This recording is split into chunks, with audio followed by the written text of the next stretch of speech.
Today I'm going to show you how to make a bass drum, snare drum, toms, and rim click all in the same patch. Sounds impossible, right?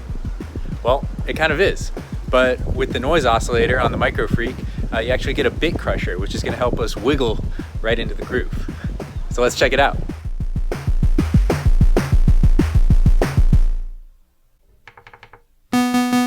Let's start with the snare.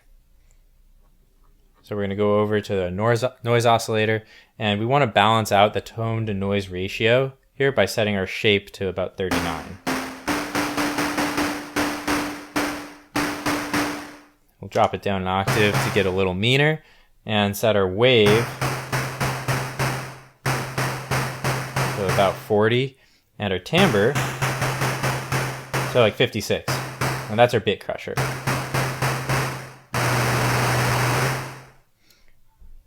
Now we're going to route our cycling envelope to affect the pitch to get that pew sound. So I'm going to set it up to about 65. All right, we got that jello hit now. Let's set it to envelope mode. Attack to 0. Get a fast fall time on there.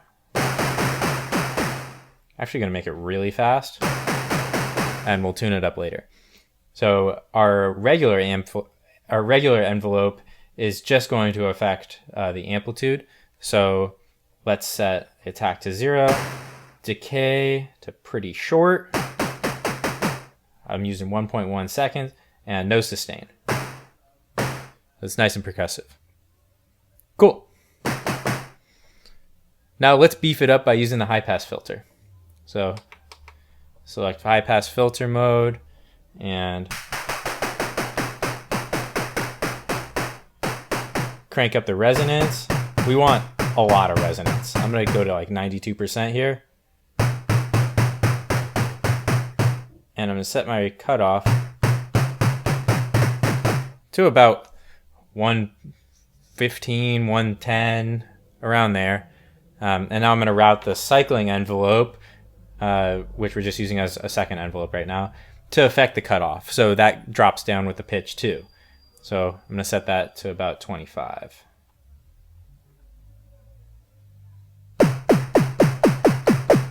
Okay, sounding more like a synth drum. Next, I'm going to route the keyboard to change the cutoff. So when we play a higher note, the cutoff goes up a little bit, and when I play a lower note, the cutoff will go down a little bit. But I'm just going to route it to 50, so it's not going to scale at the same rate as the keyboard. It's going to scale a little slower. All right, sounds like some toms now. So let's pull it all together with some keyboard modulation.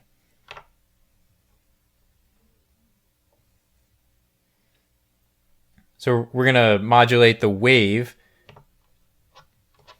at 100%. So what this is going to do is it's going to make our low notes have a very thin noise to it. And our medium notes are going to have kind of like white noise. And our high notes are just going to have a metallic clink.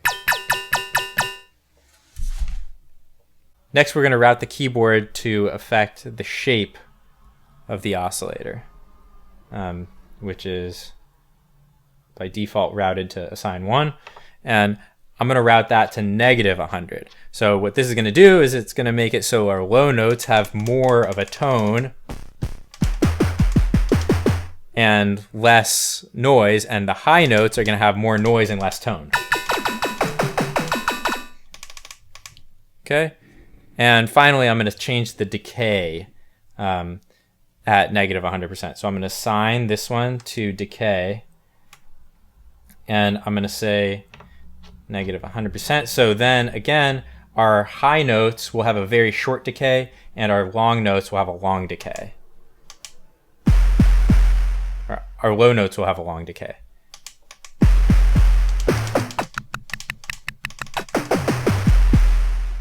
Cool. Now, just to make it a little easier to play, I'm going to route our our keyboard to the pitch to rescale our pitch so that this lowest note here isn't so low that we can't even hear it. So I'm going to route that to be -54.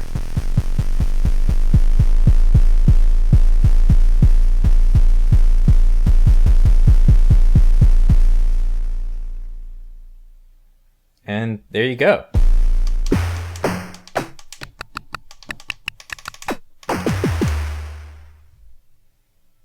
Set up a short sequence.